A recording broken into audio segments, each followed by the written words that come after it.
Hello viewers, myself Nicole and आज हम discuss करेंगे टाइम ऑफ सप्लाई के बारे में, कंपोजिशन स्कीम के बारे में और इनके अलावा हम टैक्स इनवॉइस को भी डिस्कस करेंगे।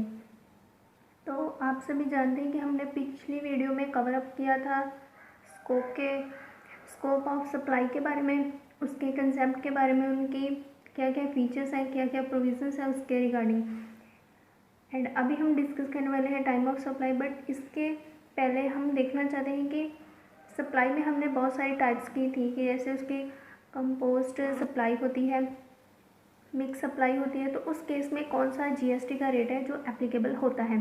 तो मैं आपको बताना चाहती हूँ कि अगर आप लोग चाहते हैं कि हम इसी तरह की वीडियो आपके लिए लेकर आएँ तो प्लीज़ इस चैनल को सब्सक्राइब करें ताकि आपको आने वाली वीडियो के नोटिफिकेशन सबसे पहले रिसीव हो सकें। ओके, तो इस वीडियो को लास्ट तक देखना ताकि आपको ये जीएसटी का कंसेप्ट जो है फुल फ्लैश क्लियर हो जाए। ओके, तो हम कर रहे थे कंपोजिशन सप्लाई। इसमें हमारा आ जाता है कि कंपोजिशन सप्लाई में क्या होता है कि हम क्या कर रहे हैं, सोल्ड कर रहे हैं goods in composed from where same in natures, means goods के कमोडिटी का जो नेचर है वो सेम है। फॉर एग्जांपल जैसे लेडी सूट परचेज़ करते हैं। ओके, तो हम एग्जांपल लेके चल रहे हैं कि हमने लेडी सूट परचेज़ किया है, बट लेडी सूट एक नहीं परचेज़ किया, हमने क्या किया है, bundle of lady suit purchase किए हैं। ओके, तो इस केस में क्या होगा कि हमारी जो कमोडिटी है उसका जो नेचर है वो सेम है, means to sell a lady suit bundle in that case same rate of tax is applicable, because सभी वो जो कमोडिटी है, गुड्स है, स्टॉक है, उसका जो नेचर है वो सेम है, तो इसलिए उसके ऊपर जो रेट लगेगा वो सेम रेट ही लगेगा जीएसटी के अंदर। ओके, और इसके बाद है हमारे पास एक और इम्पॉर्टेंट पॉइंट है मिक्स्ड सप्लाई।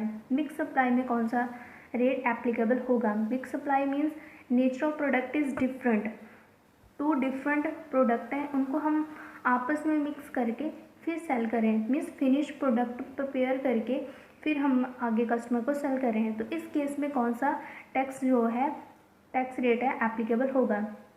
देखिए, इसकी बेस्ट एग्जांपल क्या है कि जैसे हम रिंग परचेज़ करते हैं, सपोज करिए रिंग नहीं तो हमने कोई भी गोल्ड की ज्वेलरी वगैरह परचेज़ की है, उसमें क्या होता है कि हमने डायमंड प्लस उसमें गोल्ड की ज्वेलरी है। तो इस केस में क्या हुआ, हमने टू डिफरेंट कमोडिटी का यूज़ किया, डायमंड का यूज़ किया प्लस उसके साथ गोल्ड की ज्वेलरी का यूज़ किया। तो इसमें क्या होगा कि जो इस दोनों में डायमंड और ज्वेलरी के ऊपर, गोल्ड की ज्वेलरी के ऊपर, दोनों में जिसका भी रेट सबसे हाई होगा वही एप्लीकेबल होगा, बिकॉज दोनों ही लग्जरी आइटम्स है।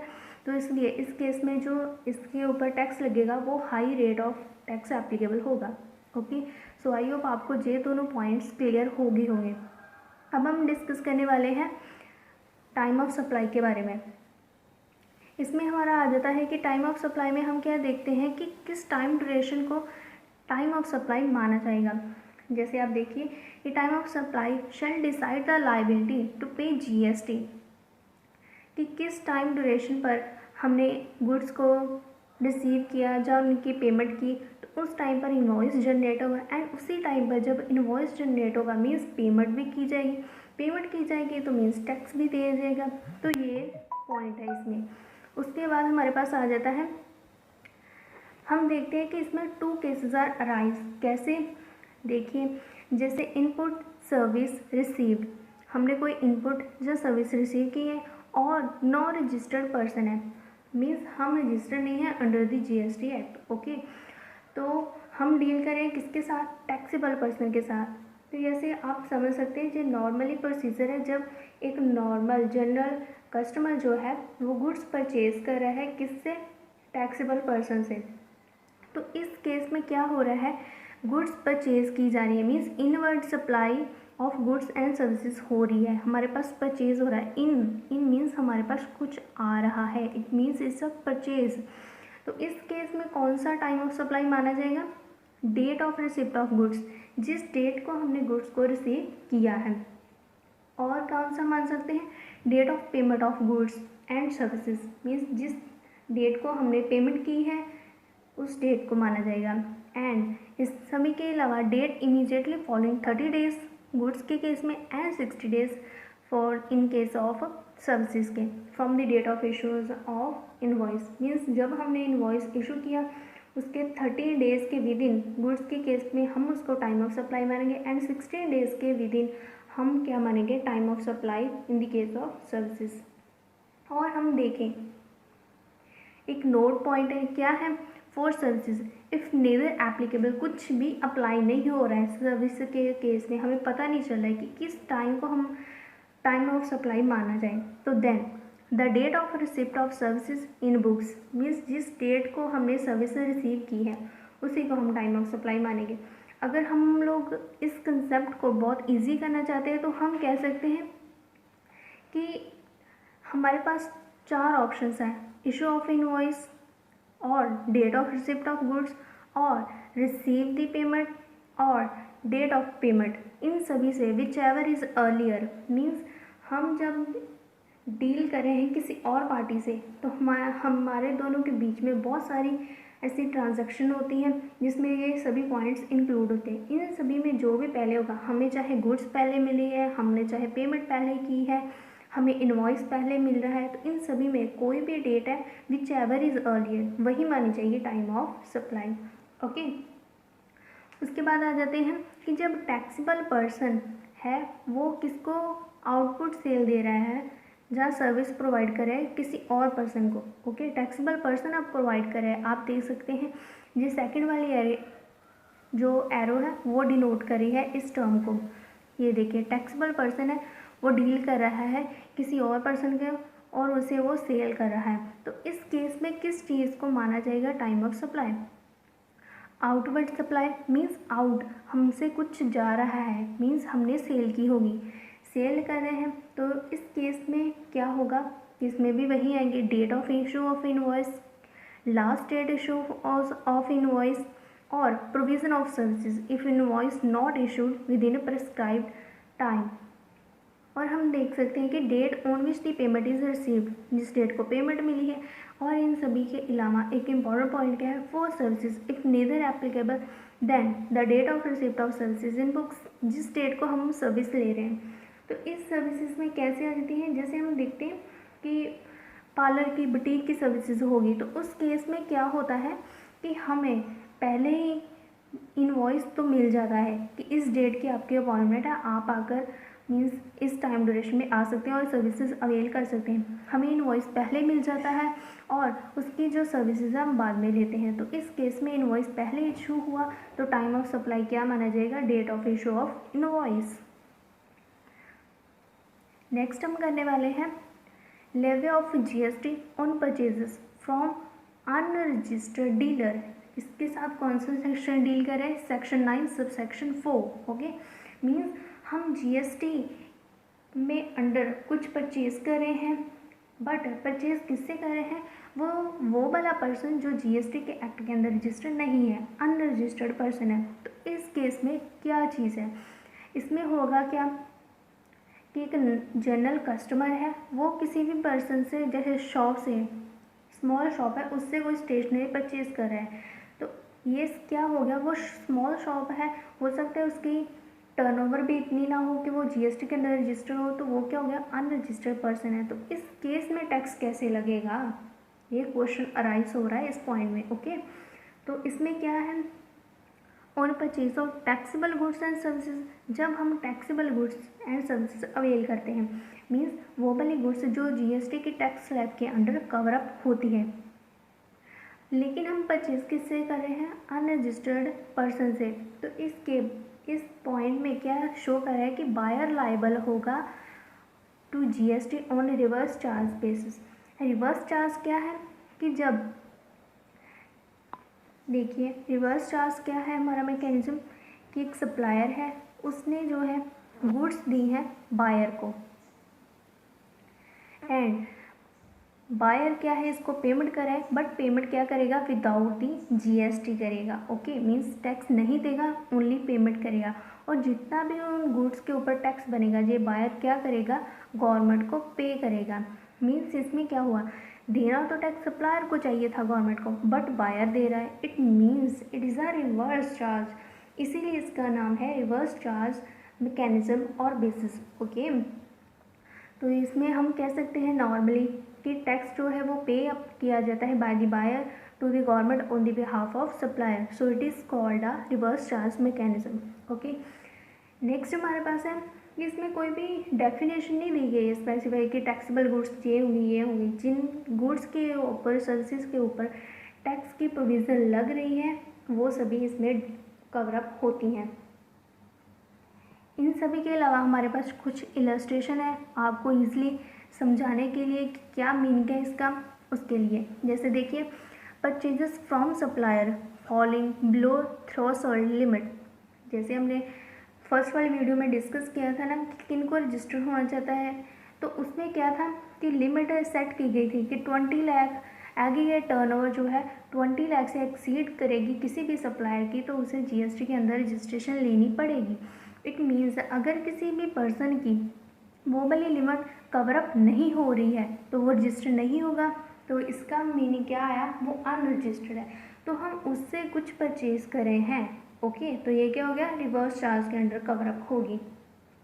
नेक्स्ट हमारी है trader purchasing office supplies like stationery, tea, cleaning services from unregistered dealer से। कोई भी ट्रेडर है वो बहुत सारी सर्विसेज ले रहा है ऑफिस के लिए, जैसे स्टेशनरी की, टी की, किससे ले रहा है, अनरजिस्टर्ड पर्सन से, तो ये भी रिवर्स चार्ज में कवरअप होगी। लास्ट हमारी इलस्ट्रेशन है a company purchasing cold drink, cigarettes और sweets from nearby shops. ये सभी तो मीन्स नॉर्मल लाइफ में चलता है कि कोल्ड ड्रिंक परचेज़ की, स्वीट्स परचेज़ की हमने अपनी नियर बाय शॉप से, तो ये क्या है कि वो मैंडेटरी नहीं है कि वो शॉप वाला रजिस्टर्ड हो, अनरजिस्टर्ड भी हो सकता है। तो अनरजिस्टर्ड होगा तो इस चार्ज में कवरअप होगा। ओके, सो आई होप आपको रिवर्स चार्ज मैकेनिज्म का मीनिंग एंड उसकी मीनिंग और विद इन दी एग्जाम्पल आपको समझ आ गया होगा।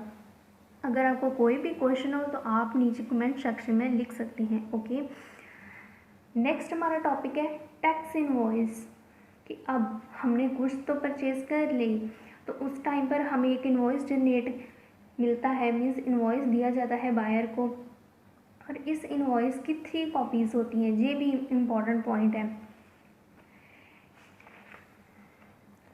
अभी हम देखते हैं कि इनवॉइस क्या है, उसको कैसे जनरेट करते हैं, कौन कौन सी प्रोविजंस है, टर्म्स है जो उसमें इंक्लूड होंगी, एंड कितने टाइम ड्यूरेशन में हमें ये इनवॉइस जनरेट करना होता है। ओके, तो इसमें हमारा आ गया कि इनवॉइस क्या है। इनवॉइस क्या होता है, invoice is a valid commercial document issued by the supplier to a buyer. Means एक सेलर है वो अपने बायर को एक इनवॉइस इशू करके दे रहा है, एक डॉक्यूमेंट इशू करके दे रहा है जिसके ऊपर फुल फ्लैश डिटेल होती है किसकी, it indicates the quantity, quality, price and many more things. Okay, तो हम देखते हैं पहले कि इनवॉइस को इशू क्यों करना चाहिए, why invoice to be issued. ये पॉइंट भी बहुत इंपॉर्टेंट है कि इनवॉइस क्यों इशू होना चाहिए। इनवॉइस क्यों इशू होता है कि it is a proof of sale. Next क्या है, it shows the amount paid और टू बी पेड, कितना अमाउंट पे अप कर दिया है और कितना अमाउंट हमें पे करना है। इसके अलावा हमारे पास है it requires for claiming ITC. Yes, it is the most important point कि हमने अगर आईटीसी क्लेम करना है तो उसके लिए भी हमें क्या चाहिए, पहले इनवॉइस चाहिए होता है, तो इसके लिए भी हमें इम्पॉर्टेंट है। नेक्स्ट हमारे पास है कि it is a evidence in the court of law.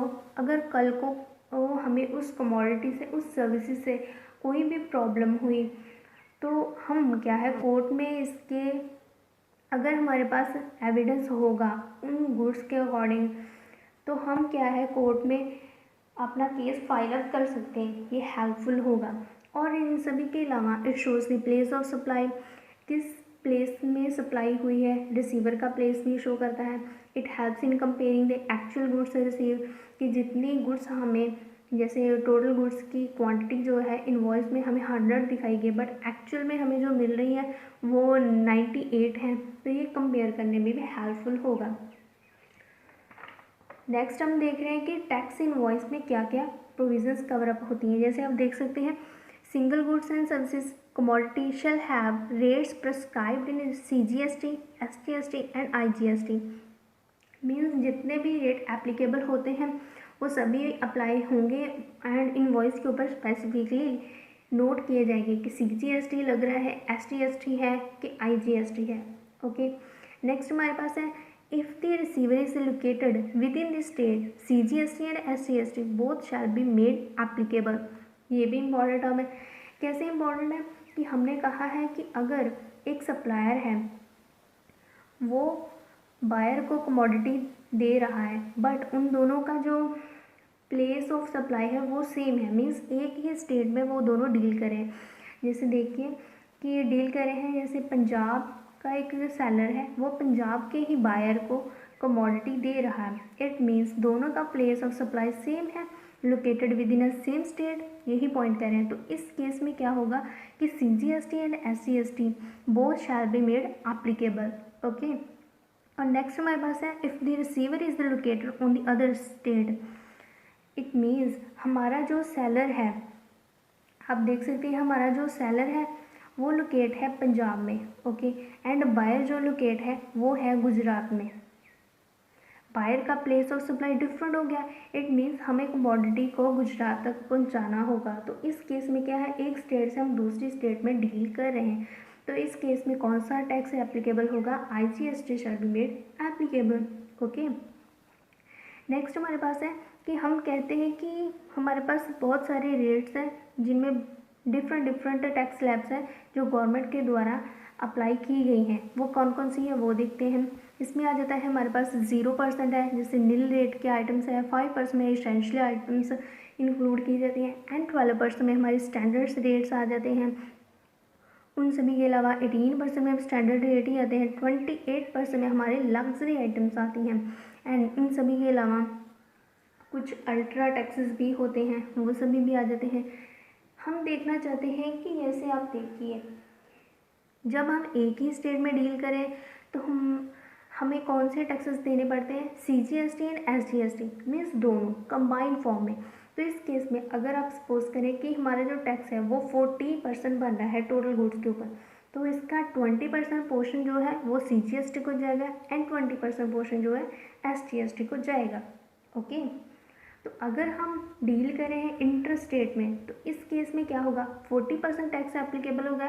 तो इंटर स्टेट डील करें इट मीन्स IGST लगेगा एंड फुली टैक्स जो है वो IGST के अंडर पे किया जाएगा। एंड इन सभी के अलावा अगर हम यूनियन टेरिटरी में रह रहे हैं, ओके, तो इस केस में हमारा जो टैक्स है वो UGST के अंडर पे अप किया जाएगा। नेक्स्ट हमारे पास है proposed format of the tax invoice. Tax invoice में क्या क्या है वो आइटम्स हैं जो शो की जाती है, कैसा उसका फॉर्मेट होता है, वो सभी तो आप देख सकते हैं। फर्स्ट हम देखते हैं कि इसमें क्या है, डिटेल ऑफ द सप्लायर दी जाती है। Detail of the supplier means जो सप्लाई कर रहा है, ओके, उसमें आ गया उसका GST का आइडेंटिफिकेशन नंबर जो है वो उसको शो करना पड़ेगा, नेम क्या है, एड्रेस, इनवॉइस सीरियल नंबर क्या है, डेट ऑफ द इनवॉइस क्या है। ये वाला पॉइंट आप देखते थे, डेट ऑफ द इनवॉइस, जिस डेट को इशू किया गया है वो वाली डेट यहाँ पर शो करनी है, मीन्स टाइम ऑफ सप्लाई के साथ ये डील कर रहा है। उसके बाद आ गया detail of the receiver, receiver की भी डिटेल देनी होगी, नेम क्या है, एड्रेस क्या है, स्टेट एंड स्टेट कोड क्या है। आप सभी को पता ही होगा कि जैसे GST के आइडेंटिफिकेशन नंबर में भी हमारा स्टेट कोड डिनोट किया जाता है, तो उसी तरह से किसी भी स्टेट में है रिसीवर उस स्टेट के अकॉर्डिंग, जैसे पंजाब है तो पंजाब का स्टेट कोड होगा, गुजरात है तो गुजरात का स्टेट कोड यहाँ पर मेंशन करना होगा। इन सभी के अलावा और क्या है, यूनिक ID है अगर उसके पास भी अपना GST का आइडेंटिफिकेशन नंबर है तो वो भी शो अप करेगा। नेक्स्ट है हमारे पास डिटेल ऑफ द कंसाइनी, कि किस पर्सन है जिसको हम मीन्स जिसके थ्रू हम गुड्स ट्रांसफ़र कर रहे हैं, तो उसकी भी फुल फ्लैश डिटेल देनी होगी कि ट्रांसपोर्ट का मोड कौन सा यूज़ कर रहे हैं, उसका नेम एड्रेस क्या है, स्टेट कोड क्या है। एंड इन सभी के अलावा आप नीचे देख सकते हैं सीरियल नंबर है, मीन्स सीक्वेंस में कितनी आइटम्स हम दे रहे हैं। Description of goods and services के बारे में है, गुड्स के नेम क्या है, कौन कौन सी वो गुड्स हैं, क्लोथ्स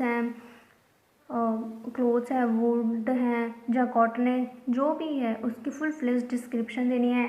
HSN कोड देना है, हार्मोनाइज्ड कोड देना है जो गवर्नमेंट के द्वारा सेट किया गया है under the GST act.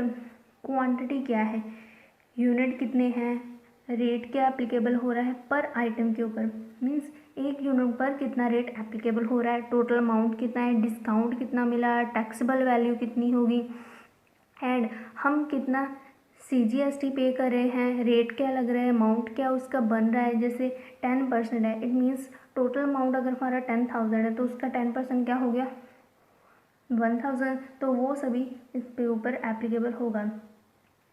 SGST दे रहे हैं तो उसका भी रेट एंड अमाउंट मेंशन करना है, IGST, UGST एंड टोटल क्या अमाउंट बन रहा है अगर हम टैक्सेबल वैल्यू को, और उसके बाद हम अगर टैक्स को ऐड अप करते हैं तो टोटल वैल्यू भी शो करना है। तो ये क्या हो गया हमारा टैक्स इनवॉइस का फॉर्मेट हो गया। बट इन सभी के अलावा भी इम्पोर्टेंट क्या है, इम्पोर्टेंट ये है कि हमें ये भी शो करनी है कि whether the tax is payable on RCM और सिंपल मैकेनिज्म। ओके, अगर हम रिवर्स चार्ज मैकेनिज्म के अंडर पे अप कर रहे हैं टैक्स तो उसको भी स्पेशल मेंशन करना है, अगर सिंपल कर रहे हैं तो ये सभी डिटेल देनी होती है। And one more thing, signature of the supplier, because ये भी मैंडेटरी है, वो डिजिटल सिग्नेचर भी कर सकता है। ओके, तो ये क्या हो गया हमारा टैक्स इनवॉइस का टॉपिक हो गया, जिसमें हमने फर्स्ट डिस्कस किए थे कि कौन कौन से वो टैक्स हैं, अगर इंटरेस्ट रेट है तो कैसे लगेगा, इंटरेस्ट रेट है तो कौन से लगेंगे, एंड फॉर्मेट कैसा होगा वो सभी। तो अभी हम देखने वाले हैं कंपोजिशन स्कीम के बारे में। जैसे आप सभी जानते हैं कि बहुत सारे हमारे इंडिया में ऐसे भी बिजनेसमैन हैं जिनका बिजनेस बहुत ज़्यादा एक्सपेंड नहीं है, बट फिर भी वो एग्जिस्ट कर रहे हैं, सर्वाइव कर रहे हैं इन दी मार्केट। तो इन सभी के लिए गवर्नमेंट ने क्या किया, एक स्पेशल स्कीम लॉन्च की है, कंपोजिशन स्कीम, उसका नाम है कंपोजिशन स्कीम। पहले जब GST लॉन्च किया गया था तो इसकी टर्नओवर की लिमिट रखी गई कि जो भी स्मॉल ट्रेडर्स हैं जिनका एग्रेगेट जो टर्नओवर है वो लेस देन 50 लाख है, वो कवर अप होंगे कंपोजिशन स्कीम में। बट यही वाली टर्म इंक्रीज़ कर दी गई थी, मई में इंक्रीज़ की गई थी कि 1 करोड़ कर देनी चाहिए, बिकॉज बहुत सारे ऐसे बिजनेसमैन हैं जिनको इतनी ज़्यादा टर्नओवर नहीं हो रही है, बट फिर भी वो अपने अपनी इन्वेंशन के द्वारा बिजनेस को चला रहे हैं। तो इसके लिए उन्होंने अपनी टर्नओवर की जो लिमिट थी वो इंक्रीज़ करी थी, और अभी हमारी जो टर्नओवर की लिमिट है वो है कंपोजिशन स्कीम के under for the turnover is up to 1 crore. Okay, and इसमें हम देखेंगे कि who can opt composition scheme में कौन कौन से वो बिजनेसमैन हैं, ट्रेडर्स हैं, मैन्युफैक्चरर हैं जो कवर अप होंगे, कौन इन सर्विसेज को अवेल कर सकता है। तो इसमें आ गया हमारा रजिस्टर्ड टैक्सेबल पर्सन, वो वाला पर्सन जो GST के एक्ट के अंदर रजिस्टर्ड होगा, whose turnover in the preceding financial year did not exceed 50 lakh rupees. ये पहले 50 लाख थी, अब होगी 1 करोड़। ओके, मीन्स उसकी फाइनेंशियल ईयर की जो टर्नओवर है वो एक्सीड नहीं होनी चाहिए 1 करोड़। अगर अप टू 1 करोड़ है तो वो कंपोजिशन स्कीम के अंडर बेनिफिट रिसीव कर सकता है। इन सभी के अलावा if the turnover in the current financial year क्या है एक्सीड कर जाती है 1 करोड़ से, the permission shall stand withdrawn. तो तब क्या होगा, वो इस स्कीम के अंडर कवर अप नहीं होगा। एंड इसमें वन इम्पॉर्टेंट पॉइंट क्या है कि अगर एक बिजनेसमैन एक बार इस स्कीम से बाहर चला गया, मीन्स सपोज करिए कि जैसे आप देख सकते हैं कि कोई भी मोबाइल कंपनी है, वो उनकी जो टर्नओवर है वो पहले 1 करोड़ से लेस देन थी, तो वो कंपोजिशन स्कीम में कवर अप हो रही थी, इसके बेनिफिट ले रही थी। बट अभी जो उनकी टर्नओवर एक्सीड करी है 1 करोड़ से एक्सीड करी है, जैसे 1 करोड़ 50,000 हो गए, तो इस केस में क्या होगा कि वो कंपोजिशन स्कीम से बाहर चले गए तो अभी वो ये वाली सर्विसेज अचीव नहीं कर सकते, वो अब कभी भी कवर अप नहीं होंगे कंपोजिशन स्कीम में। ओके, तो यही पॉइंट ये शो करा है। नेक्स्ट हमारे पास है हु कैन नॉट ऑप्ट, कौन कौन से वो पर्सन है जो कंपोजिशन स्कीम को नहीं ले सकते। इसमें भी इम्पॉर्टेंट है सप्लायर ऑफ सर्विसेज, जो सर्विसेज दे रहे हैं, सर्विसेज किसी भी काइंड की हो सकती हैं, जैसे टीचिंग की, बैंकिंग की, फाइनेंशियल इंस्टीट्यूशंस की, वो सभी। सप्लायर ऑफ एग्जम्प्टेड गुड्स, वो वाली गुड्स जो GST के एक्ट के अंदर कवर अप नहीं होंगी और टैक्स स्लैब में नहीं आती हैं, वो अगर कोई भी पर्सन वो वाली गुड्स के साथ डील कर रहा है तो वो इसमें कवर अप नहीं होगा। इसके बाद आ गया हमारे पास who makes interstate supply of goods. Yes, this is a important point. अगर हम एक ही स्टेट में डील कर रहे हैं, मीन्स हमारा बिजनेस बहुत ही स्मॉल है, हम एक ही स्टेट में डील कर रहे हैं, तो वो हो गया इंट्रा स्टेट। उस केस में वो ऑप्ट कर सकता है। बट अगर वो अपनी स्टेट से बाहर भी बिजनेस कर रहा है तो वो हो गया इंटर स्टेट, तो इस केस में वो ऑप्ट नहीं कर सकता कंपल्शन स्कीम को। ओके, नेक्स्ट है supplies goods through eco. Eco का क्या मतलब है? ई कॉमर्स ऑपरेटर के थ्रू अगर वो सप्लाई कर रहा है गुड्स की तो वो भी इस स्कीम के अंडर कवर अप नहीं होगा। तो आई होप आपको पता लग गया होगा कि कौन कौन से वो पर्सन है जो ऑप्ट कर सकते हैं एंड कौन से वो पर्सन है जो ऑप्ट नहीं कर सकते। जैसे सप्लायर ऑफ सर्विसेज होगी, सप्लायर ऑफ एग्जम्प्टेड गुड्स है, इंटरस्टेट कर रहा है सप्लाई, जस्ट सप्लाईज थ्रू कर रहा है ई कॉमर्स ऑपरेटर के थ्रू। इन सभी के अलावा कुछ कंडीशंस भी हैं कि क्या कंडीशन है कि हम एक कंपल्शन स्कीम में कवर अप होंगे। देखते हैं वो क्या है। The person shall not collect tax from the recipient on supplies made by him, nor he shall be eligible for any ITC input tax credit भी नहीं मिलेगा। मीन्स पर्सन का जो बिजनेस है वो स्मॉल लेवल का है, वो एक ही स्टेट में डील कर रहा है एंड जो भी वो गुड्स सेल कर रहा है तो वो बायर से ओनली उन गुड्स की पेमेंट लेगा, टैक्स नहीं लेगा, टैक्स भी नहीं ले सकता और ITC भी क्लेम नहीं कर सकता। ओके, तो मीन्स ये उसकी प्रोविजंस हैं, ये कंडीशंस हैं कि वो टैक्स कलेक्ट नहीं कर सकता from the buyer, nor he can eligible for any ITC unless all units registered for same PAN. Means उस पर्सन को भी GST के अंदर रजिस्टर्ड तो होना पड़ेगा। मीन्स रजिस्टर्ड पर्सन होना चाहिए, GST का आइडेंटिफिकेशन नंबर भी उसके पास होना चाहिए एंड उसके जो GST का नंबर है वो तो हमें पता ही है कि पैन के ऊपर बेस होगा, पैन नंबर के ऊपर, परमानेंट एड्रेस नंबर के ऊपर बेस्ड होना चाहिए। नेक्स्ट आ गया हमारा रेट ऑफ टैक्स। मीन्स हमने कंपोजिशन स्कीम तो करी, हमें ये तो पता है कि GST के अंदर 0% टैक्स लग रहा है, 5% लग रहा है, 12% लग रहा है, 18% लग रहा है, 28% लग रहा है। बट कंपोजिशन स्कीम अगर स्पेशल है, स्पेशल बिजनेसमैन के लिए बनाई गई है, स्मॉल बिजनेस के लिए बनाई गई है, तो इस केस में कौन से टैक्स के रेट लगेंगे वो सभी, ये भी बहुत इंपॉर्टेंट पॉइंट है। इसमें आ जाता है हमारा 1% of turnover in state and union territory in case of manufacture. Means अगर कोई मैन्युफैक्चर वो गुड्स को बना रहा है तो उस केस में उसकी जितनी भी टर्नओवर होगी उसका 1% जो है टैक्स लगेगा। ओके, अगर वो स्टेट के विद इन ही डील कर रहा है, यूनियन टेरिटरी के विद इन ही डील कर रहा है तो उस केस में 1% लगेगा rate of tax in case of manufacturer. Next हमारे पास है 2.5% of turnover in a state और union territory in case of supply of food and non alcoholic liquor for human consumption. Okay, कोई भी फूड की item है जो दे रहा है, सप्लाई कर रहा है एक ही स्टेट के विद इन, जैसे हम कह सकते हैं कि कोई भी जैसे रेस्टोरेंट की होगी सर्विस होगी, उस केस में अगर वो सप्लाई कर रहा है रेस्टोरेंट को अपने फूड जो है वो सप्लाई कर रहा है तो इस केस में है जो उसकी टर्नओवर होगी उसका 2.5% क्या लगेगा, रेट ऑफ टैक्स एप्लीकेबल होगा। नेक्स्ट हमारा आ गया 0.5% ऑफ द टर्नओवर लगेगा इसका स्टेट और यूनियन टेरिटरी में इन case of other supplies. Means अगर वो मैन्युफैक्चरर भी नहीं है, फूड भी सप्लाई नहीं कर रहा है, नॉन अल्कोहलिक लिक्वर भी सप्लाई नहीं कर रहा है, तो कोई और कमोडिटी जिसकी वो सप्लाई कर रहा है एंड अंडर कंपोजिशन स्कीम में कवर अप हो रहा है तो उस केस में उसकी टर्नओवर का 0.5% है वो रेट ऑफ टैक्स एप्लीकेबल होगा।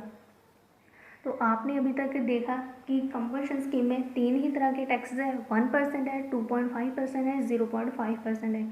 तो एक बार हम रिवाइज करें कि कंपोजिशन स्कीम में क्या क्या इंपॉर्टेंट पॉइंट है जो हमें नोट डाउन करने हैं। इसका इम्पॉर्टेंट पॉइंट है कंपोजिशन स्कीम का कि फर्स्ट इसकी जो लिमिट रखी गई है वो अप टू क्या होगी है 1 करोड़ हो गई है। Means a registered taxable person है whose turnover in proceeding financial year did not exceed 1 crore then he can avail the option of compulsion scheme and in this case there are some specific rate of taxes, that is 1%.